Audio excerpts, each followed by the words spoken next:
Queen and her family have always had a love of horses. The royal family and horses is a centuries-old partnership. From the Queen's 60-year obsession with breeding racehorses. If she's got a horse that's first past the post, then she's really leaping for joy. In terms of making money from the sport as an owner, there's a figure bandied around about 8 million. To the family's devotion to polo that crosses 4 generations. That love of horses in the royal family goes all the way down, from the Queen down to her grandchildren. You forgot your boots. Oh my God. So where did the Queen's love of horses begin? Some wags have even suggested that when she was born, she was sitting on a rocking horse. What are the secrets of the royal racehorses? I've had the privilege to ride for Her Majesty. It's hard to explain the level of pride you get when you first wear those colours. And it's going to be a royal victory, I think. What are the royal family's most infamous equine dramas? She was unconscious when I got there. And will horses continue to hold a special place in the hearts of the royals? Particularly William, he will do his ceremonial duties on horseback, just as his grandmother had done.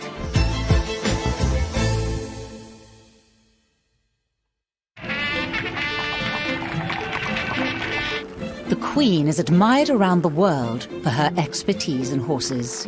She owns them, studies them, breeds them, and races them. Horse racing is the love of her life. No, I shouldn't say that, should I? Prince Philip's the love of her life. For her, this is a really scientific and technical operation. It's a big sort of endeavour to produce a race-winning horse in terms of the genetics that go into that horse and also the training. She goes, when possible, to horse racing, and if she can't go, she watches it and she studies form. The Queen's most successful year as a racehorse owner came in her Silver Jubilee year of 1977. The year of punk, Ford Fiestas, and new micro TVs was also the year she celebrated 25 years on the throne. I want to thank all those who have sent me messages of congratulations on my Silver Jubilee. It was a fantastic year for the Queen. Obviously, she was busy and very much in demand. To the man and woman in the street, that was a year of such great excitement. The Queen was taken to a fruit stall. Fruit was offered, and finally, one shiny apple was accepted. The Queen received another gift in 1977, the racing triumph of one of her beloved horses, Dunfermline. Dunfermline is a special horse for many reasons. She was a filly bred by the Queen, and she was a filly who really read the script. And they're racing. She was a filly that came out into her best, over long trips, 1.5 miles, 1.75 miles, stamina was her forte. Dunfermline was a gift to the nation, really. Like many of the Queen's horses before her, Dunfermline was bred to compete in the British Classics, a historic series of flat races.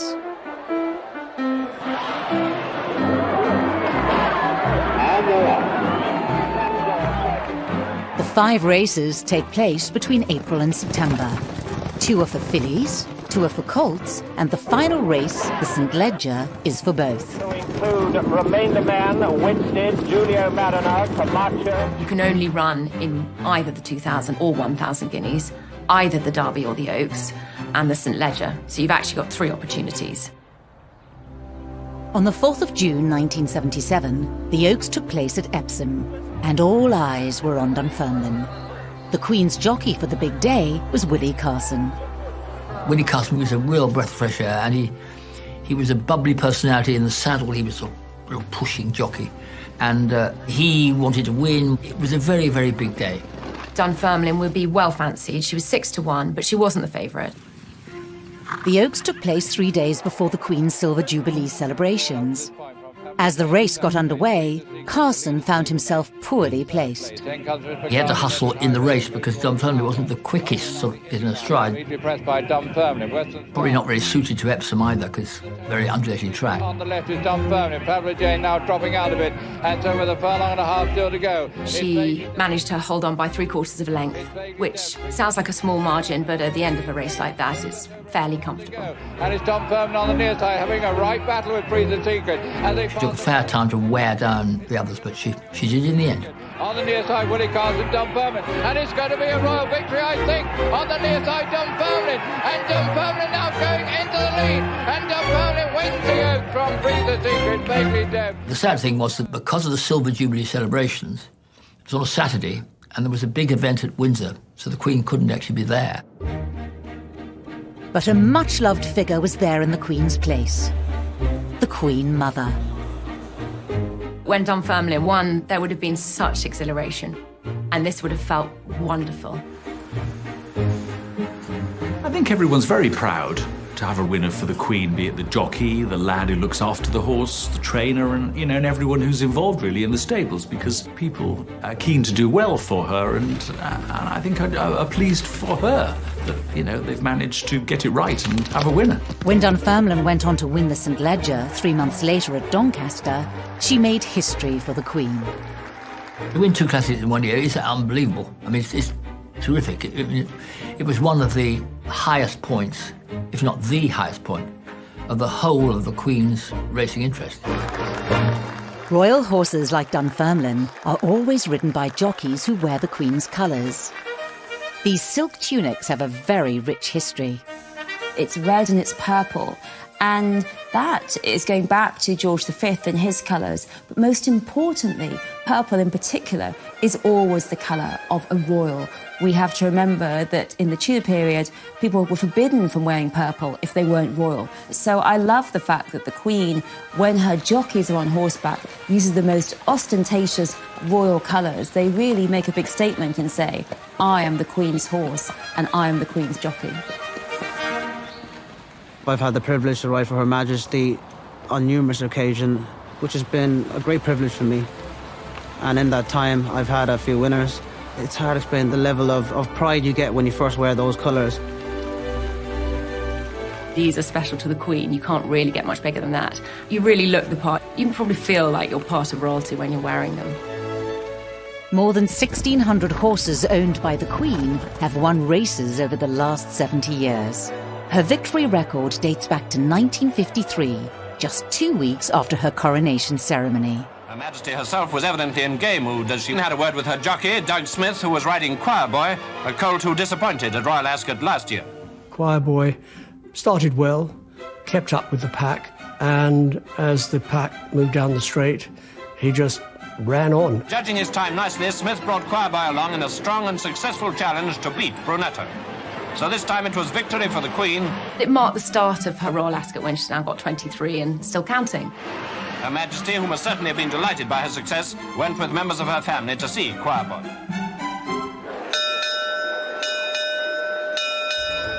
Royal Ascot is the most prestigious event in the racing calendar and one of the oldest.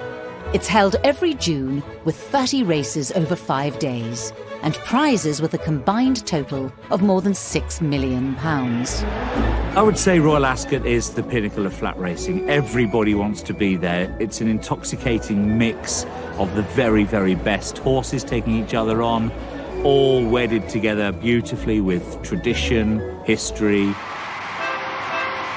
There's something really magical about the Queen arriving at Royal Ascot in her carriage from her castle, and it's sort of in her back garden. It's like we've all been invited to this amazing party. Royal Ascot is always a must for the Queen. She wouldn't miss it for the world. It's where she wants to be every year.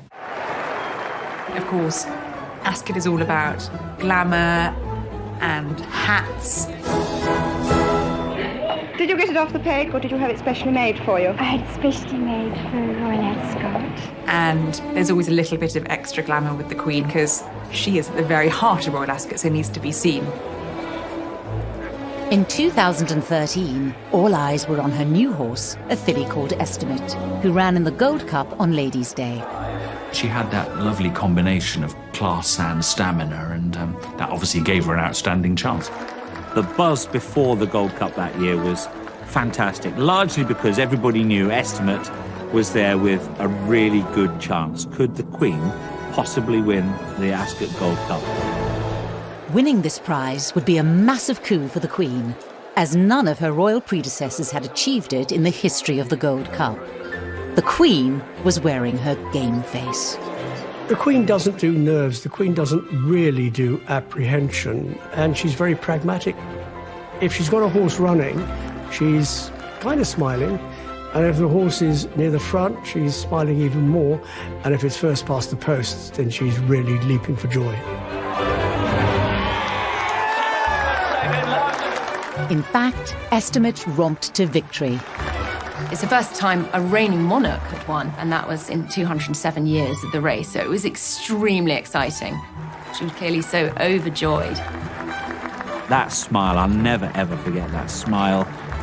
If she were to tell me it was the happiest day of her life, you would believe her. The victorious Estimate is now 10 years old, living in happy retirement at Sandringham, and the Queen has never forgotten her achievement. The Queen wanted to commemorate this very special event. So now, an enormous sculpture of Estimate is right at the front entrance of Sandringham. So it is the first thing everyone sees when they go to visit the Queen. I think that tells you what that race meant to her and what that horse means to her. In spite of these successes, the Queen has one unfulfilled racing ambition: victory for one of her horses at an event where success has eluded her. Oh, tantalisingly, the Derby is the one gap on the Queen's CV. She's won all the other British classics, and she's come so close. The Queen has never won the Epsom Derby, and there is no doubt that she would dearly love to add that string to her bow. She's made no secret of the fact that she would dearly love to win the Epsom Derby. The closest the Queen came to a Derby victory was in 1953, with her horse Oriole. Oriole seemed to be in a state of great excitement, but then who wasn't? I mean, he wasn't favourite, but he was sort of third or fourth favourite, and he finished second. But the finish was all Pincer, who went on to pass the post 4 lengths ahead of the Queen's Oriole and alone in the picture. Majesty was obviously most excited, even if victory had eluded her. Oriole would have been one of the Queen's best colts, probably one of the best colts she's ever had. And then he actually went on to become a champion sire in the 60s as well, so he had great longevity as a flag bearer for the Queen. For the time being, the Queen is still racing and breeding her thoroughbreds. She has 38 horses racing this year. The only person who knows how many horses the Queen has is the Queen, her racing manager, and her trainer.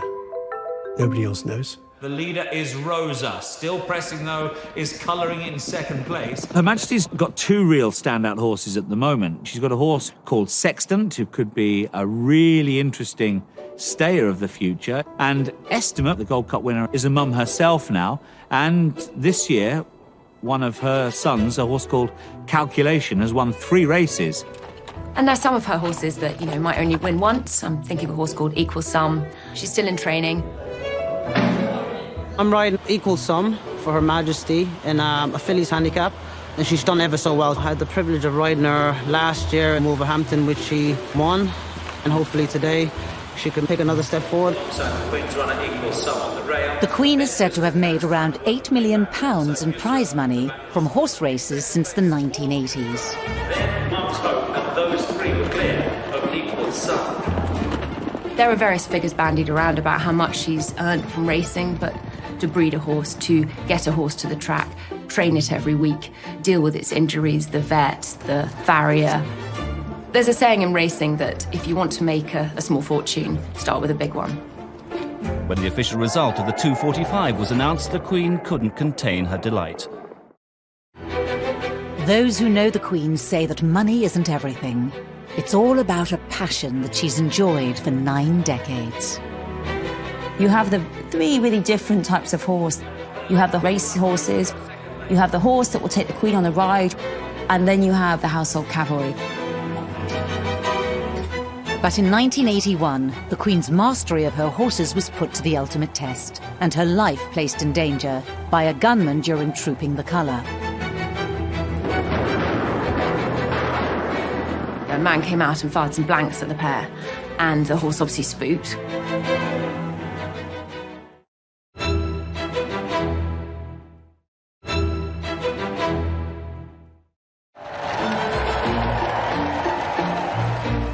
The Queen's lifelong fascination with horses has given her an unprecedented knowledge of all things equestrian. For the Queen, horses, and particularly horse racing, her number one interest outside country, Commonwealth and family. She has the ability of seeing if a horse is lame from a good 100 metres away. That is how knowledgeable she is about horses.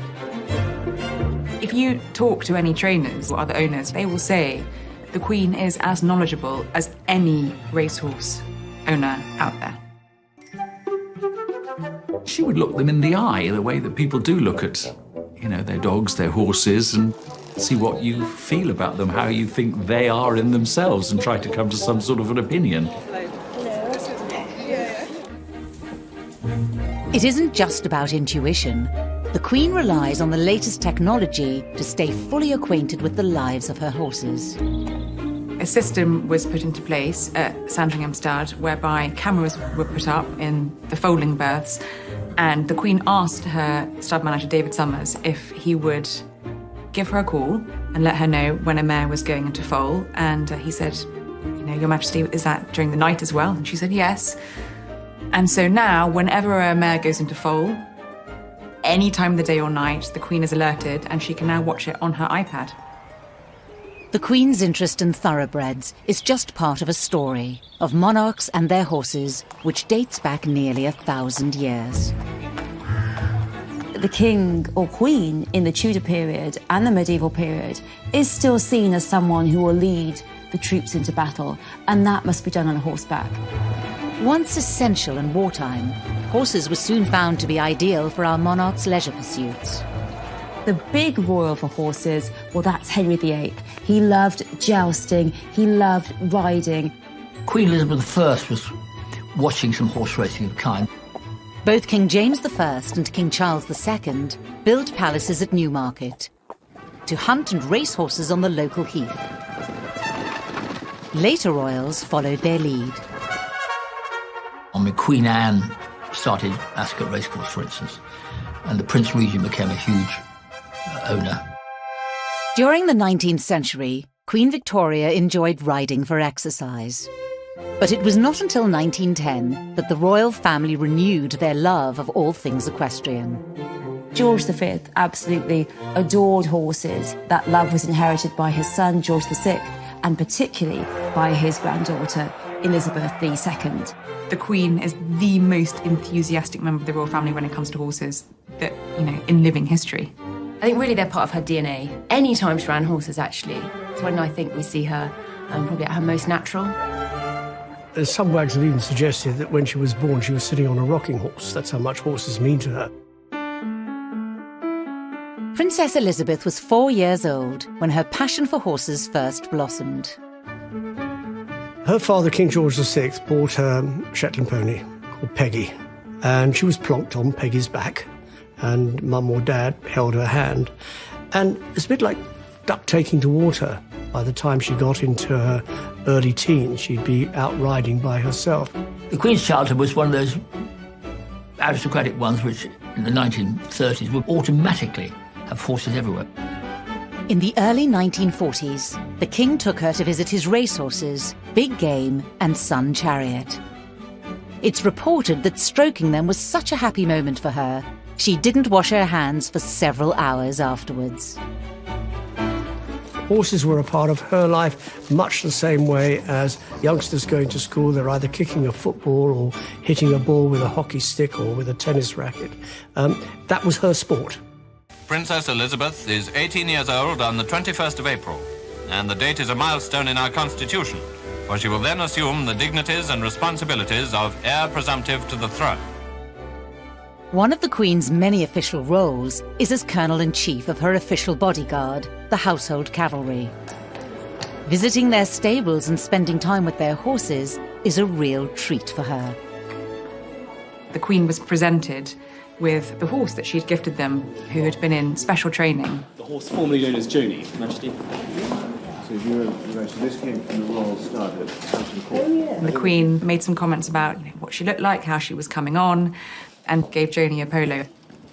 It was very, very sweet. She was very animated. And it was one of the only times I've seen her take off her glove. It is properly black, isn't it? Oh, not so possible.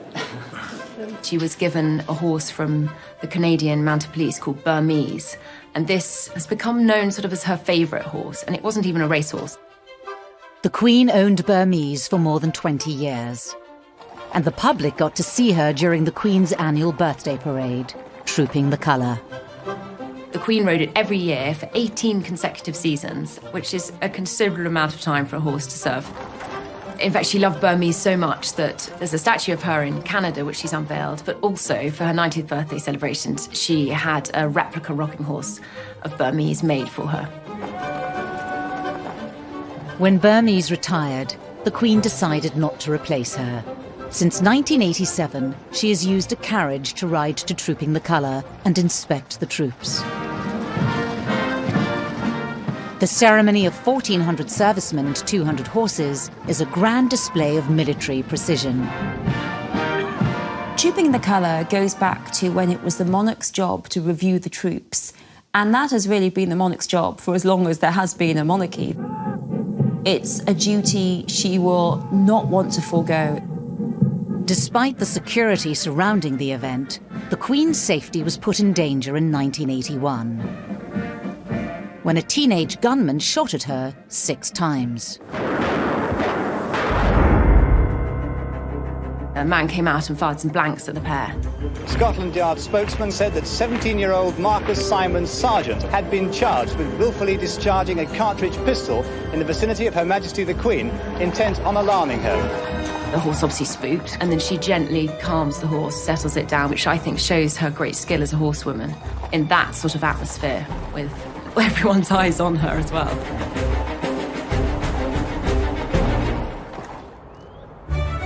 Although the Queen no longer rides in public, she still does so at Windsor, Sandringham and Balmoral whenever she can. Still doesn't wear a hard hat, still wears a scarf, has never worn a hard hat all her life, and at 93 she's not about to start.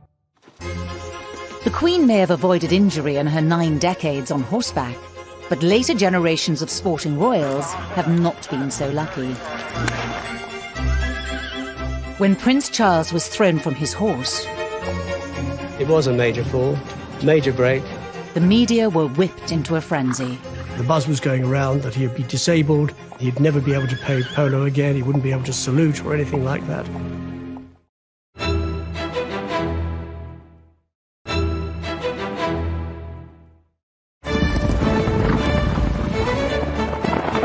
The Queen's love of horse racing is huge, but it's not the only equestrian sport that holds a special place in the hearts of the Windsors. I think polo is rather a royal tradition. Number 4 is Royal Highness the Duke of Cambridge. It is known as the sport of kings. There we are, Prince Harry. It's opulent.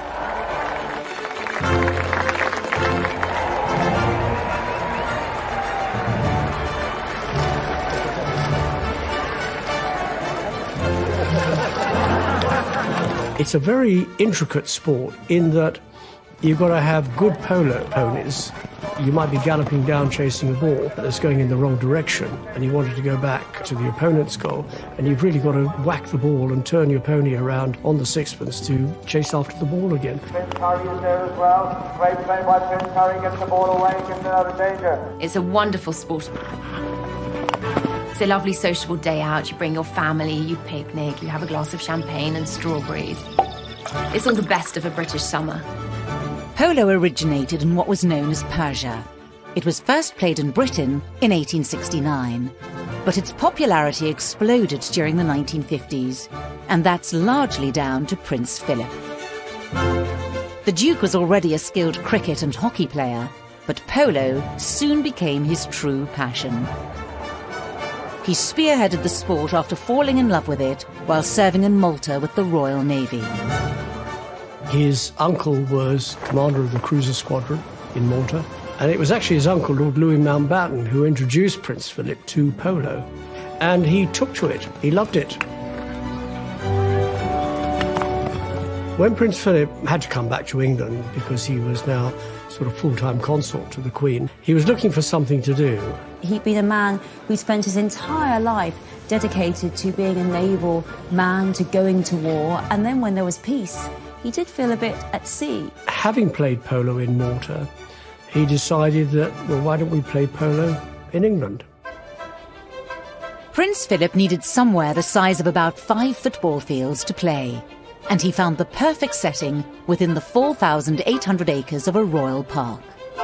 He thought, use a section of Windsor Great Park. It was all this land and nothing was being done with it. So in January 1955, the Household Brigade Polo Club was opened.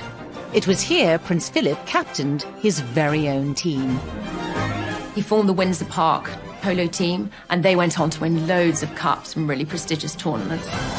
Throughout the 50s and 60s, they accumulated a collection of the sport's most celebrated cups. He played a lot at Windsor, and because of that, there is a very large polo community that has sprung up, and that essentially is because of Prince Philip. It's put so much time and support into the sport. Each player is given a handicap rating for their skills and value to the team, ranging between -2 and the highest 10. Just 9 players worldwide hold the highest rank.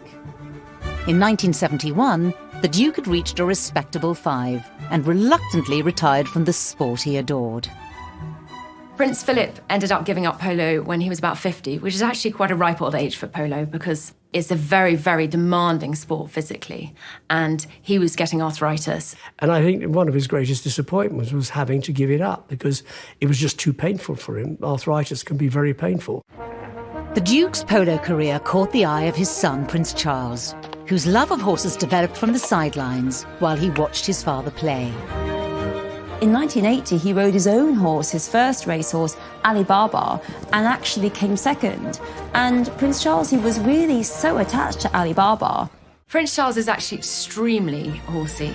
He went on to become probably one of the top 10 British players at his peak. Charles's first polo pony was a gift from his father. And at the age of just 15, he made his debut on a team captained by Prince Philip. Charles continued to play throughout his teenage years. He needed something energetic to let off steam. You can be angry and you get on a horse and you start chasing a ball and you can whack it with a mallet and let off steam that way. In 1979, he played in a match which perhaps remains one of his greatest sporting memories. He scored all 4 of the Royal Navy's goals and received the Rundle Cup from his great-uncle, Lord Louis Mountbatten. This poignant picture documents one of the final moments Charles would spend with his beloved uncle. Just weeks later, he was killed by an IRA bomb.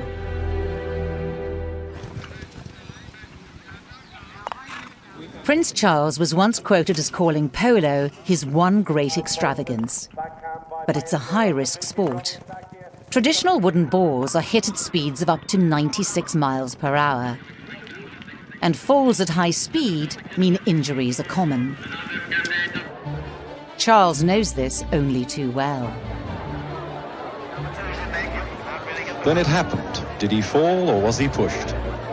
Charles, just exiting quietly.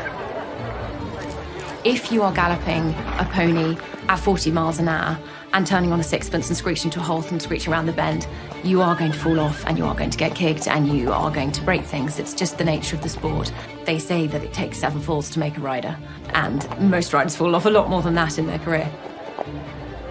Charles's love of polo has come at a cost. Dickie Arbiter has first-hand experience of the Prince's accidents. He did his back in, so he did suffer from back problems. And I remember I'd been at polo matches with him, and on occasions in the break, the end of a chukker, he would actually sort of just lie flat on the ground just to ease the pain in his back. But he'd always get back on to finish the game. Every injury sustained by the heir to the throne was scrutinised by the press. Yeah, there was one occasion in Florida. He got whacked by the end of a mallet, and he's got a scar. Also in Florida, he was very dehydrated, came off. The worst injury he had was 1990. He went off to play polo at Cirencester. And the next thing, I had a phone call to say he'd come off his pony. He's broken his arm. And I dashed down to the Cirencester Cottage Hospital. And yes, he had broken his arm in 3 places. Prince Charles is still in some pain, but is out of bed, sitting in a chair in his pyjamas. It was a major fall, major break, and the arm very swollen. The buzz was going around that he'd be disabled, he'd never be able to play polo again, he wouldn't be able to salute or anything like that. And I got it verbally from the surgeon that the bone should knit, and he will be able to play polo again, and he will be able to salute. His polo career was catapulted into the spotlight once again in 1981. Prince Charles was picked to play for his country in a match 3 days before his wedding, and if you're picked to play for your country, you don't turn that down, because it's an honour. I don't think that it was perhaps the most brilliant idea to play just before his wedding. But for Charles, I think the wedding was a very stressful moment, and playing was a way of alleviating that stress. Throughout his life, polo has been a great escape for Prince Charles, and it has been an escape, I think, for what's been difficulties in his emotional life, difficulties with his parents, difficulties in his marriage. Polo was one of the few places where he felt he could be ordinary and where he felt he could be free. In 2015, 3 days after his 67th birthday, Clarence House released a statement announcing Charles's retirement from polo. A spokesman told the press he decided to bow out gracefully, but regretfully. It was a wise decision to actually give up. And there are some who say he should have given up earlier, but your body tells you when it's time. You don't necessarily listen to what other people say. He then had a series of injuries, and I think thought it might be best to retire before he broke every bone in his body. It comes as no surprise that Charles's sons grew up so captivated by horses and ponies. They had Shetland ponies called Smokey and Trigger, and Harry was put on when he was really very small. He got put on the horse and he cried when he got taken off. Harry really loved horses, and I really think they appeal to Harry's desire for freedom and speed, and sometimes to be a little bit reckless. Still going forward. Oh, come on! Just like their father and grandfather, the princes started moving in polo circles from a young age. They would go to Guards Polo Club or wherever their dad was playing, and they would grab hold of a spare mallet and play something akin to croquet. And eventually they took to riding horses. Prince William comes forward. Can he get control? He's over on the far side. Can he go all the way? Prince William gets the big kid into the opposition half. They're obviously both very talented at polo. I think Prince William is more exceptional for being a left-handed player and playing a right-handed sport, because it's not for left-handers. Prince Harry in particular, he did think that he wanted to be a professional polo player, but Prince Charles said to him that princes can't really do that kind of thing. They have to do charity work and representation. So the princes came up with an inspired idea: combine charity work with their favourite sport. William and Harry have taken the decision to play polo just for very special causes. So every year throughout the summer, they tend to play in a series of polo matches that are specifically in aid of charities they support. In 2018, Prince Harry participated in the Centre Barlow Polo Cup. The event raised over £1 million for children affected by HIV in Africa. Prince Harry and Prince William have raised over 10 million for charity through their polo tournaments. Polo events are an open arena where the public get a rare glimpse into the playful nature of the royals. Harry is polishing his boots. William has forgotten his. I'm got my polo boots. You're an idiot. Polo boots at my car. Get this on camera. You forgot your boots. Oh my god, that's another classic. Borrow my ones.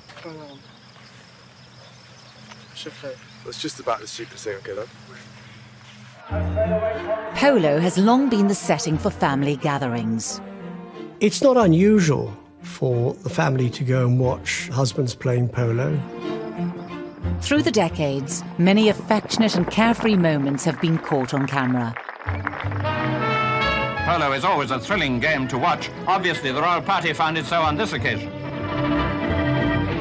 Late Diana, Princess of Wales, went regularly to watch Prince of Wales. And I'm really pleased to be able to bring my wife on this occasion so that she can loyally watch her husband make a fool of himself. Duchess of Cambridge is keen on polo, and she feels that it's good for the children to run around, have a bit of fresh air.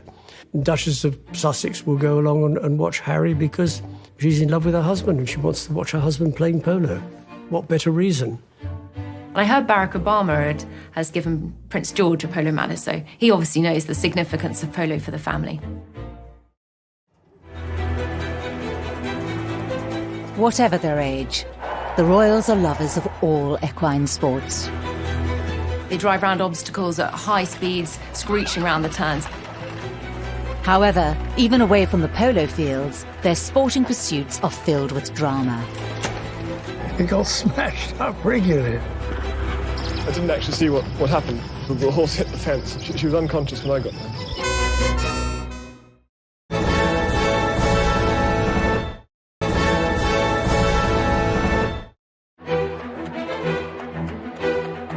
The Queen and her family's love of horses spans a lifetime. Horses are just in the DNA of the royal family. After retiring from polo in 1971, Prince Philip kept his long-standing passion for horses alive by taking up the oldest equestrian style of racing, competitive carriage driving. Prince Philip, who was second last weekend at the Hopton Horse Driving Trials in Scotland.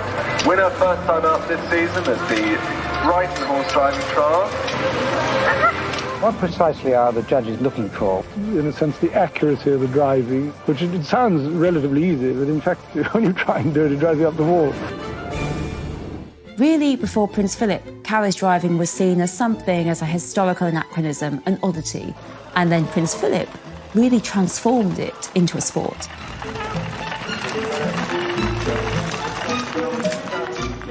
Competitions are normally held over 3 days, and riders are judged on dressage, speed over a 10-kilometre course, and cone driving. It doesn't come cheap. The full kit can cost around £35,000. Prince Philip got his from the Royal Mews. I suddenly thought, well, we've got horses and carriages and grooms. I said, well, why don't I have a go? So I borrowed 4 horses and practiced and I thought, well, why not? The things that did find difficult were the horses. Horses were used to walking the streets of London, not treading the paths of Windsor Great Park or going through water. But Prince Philip coaxed them, usually with sugar lumps. But he developed a passion for carriage driving, so much so that he got together with a group from the FEI, the International Equestrian Federation, to write the rule book for carriage driving. The Duke was the driving force behind the development of the sport. Despite its often hazardous nature, popularity started to soar. This isn't horse and cart stuff. They drive around obstacles at high speeds, screeching around the turns. It's very, very active. It's very competitive and fast-paced. Carriages can cost several £1,000s, but he opted for one already in the royal stables, the Balmoral dog cart. But the constant battering on rough terrain to this antique structure meant it had to be rebuilt yearly. It got smashed up regularly. I don't think that would have unnerved him unduly. He played polo after all, which is a much higher risk sport. He flew aeroplanes. I think he enjoyed the fast-paced, exciting sports, and that's probably what drew him to it in the first place. 1, go! Stop!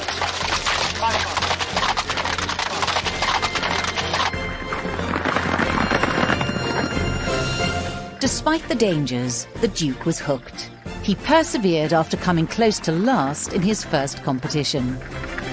Lo and behold, his second tournament was the European Championships. He went on to compete in 2 more European Championships and I think 6 World Championships. and was really a very, very high-class competitor. Philip announced his retirement from the sport in 2017. But his devotion is still evident today as he drives Fell ponies, a royal favourite, around Sandringham. Here he is, 98, and he's still carriage driving. He's going out reasonably regularly, with a coach and four, to a bit of exercise. Loves it. He won't give that up. Prince Philip's love for horses naturally rubbed off on his daughter Anne. He's famously quoted, describing his daughter's obsession, "If it doesn't fart or eat hay, she isn't interested." Anne triumphed in the thrilling equestrian sport of eventing.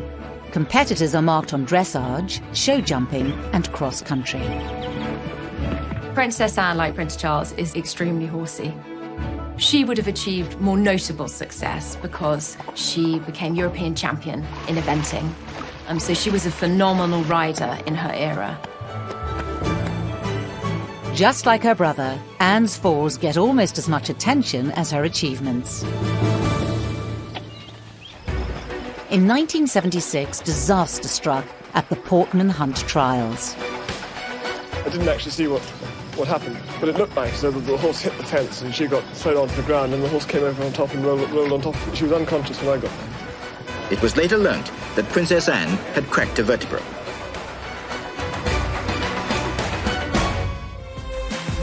Anne bounced back fast. Later that year, she took part in the Montreal Olympic Games on the Queen's horse, Goodwill. Her career has inspired a generation of new equestrian stars, including her daughter Zara. Zara Tyndall, with her parents, had no option other than to be a phenomenal rider. Her father, Captain Mark Phillips, was one of the best riders of his generation, and he's also a renowned coach. Zara has spoken about the fact that she talks to the Queen about horses all the time. That is a passion she shares with her grandmother. It was inevitable she would follow in the footsteps of her mother. After studying physiotherapy, she couldn't ignore her equestrian talents. In 2005, Zara competed at the European Eventing Championships at Blenheim with her trusty chestnut gelding, Toy Town. Martha Terry watched in awe. And she had to go out and ride the round of her life, and the rain was coming down in stair rods. At just 24 years old, Zara was crowned individual European champion. And the following year, she became world champion, so she showed she's not just a one-hit wonder. In 2011, Toy Town retired from competitions, and Zara teamed up with a new horse, High Kingdom, affectionately known as Trev. And in 2012, they competed in the biggest event of her life, the London Olympics. So the London Olympics would have meant a lot. It's on home ground. That was incredible to see homegrown talent, but also a member of the royal family competing here, and the British public were very excited about that. Zara became the first Royal Olympic medalist, winning silver, a jubilant moment for her country and her family. Princess Anne, Princess Royal, presented it, and that would have been a proud moment, not just for Mum, but for Zara as well. She's absolutely a top rider in her own right, but she definitely has the genes for it.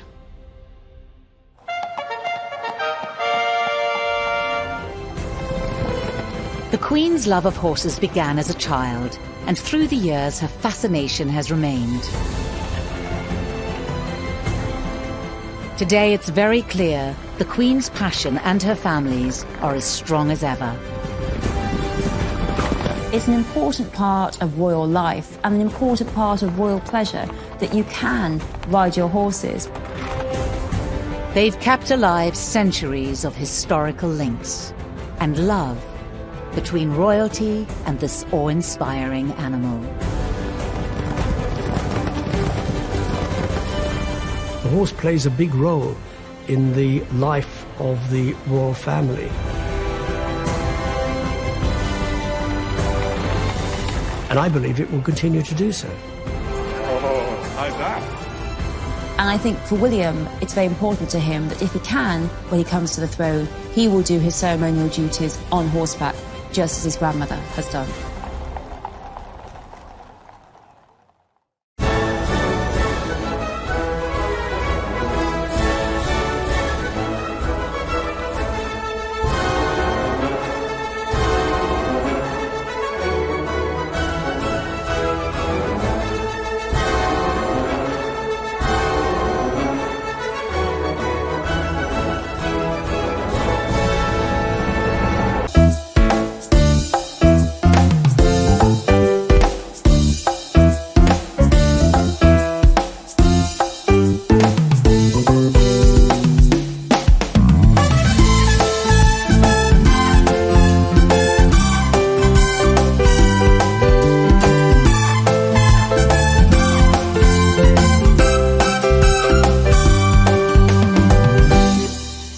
Ngày xưa tôi thả những cành diều dây lướt trên bầu trời phiêu du cùng áng mây, hòa trong gió tiếng sáo vang từ đâu diều bay vút cao, rồi cùng nhau chia phe chơi tròn tiền dưới bóng cây đa già bên sân đình bãi sông, làm cô dâu chú rể chiếc kiều la trò chơi rước dâu. Kỷ niệm xưa mãi sống trong cuộc đời tôi, thân tin tôi thơ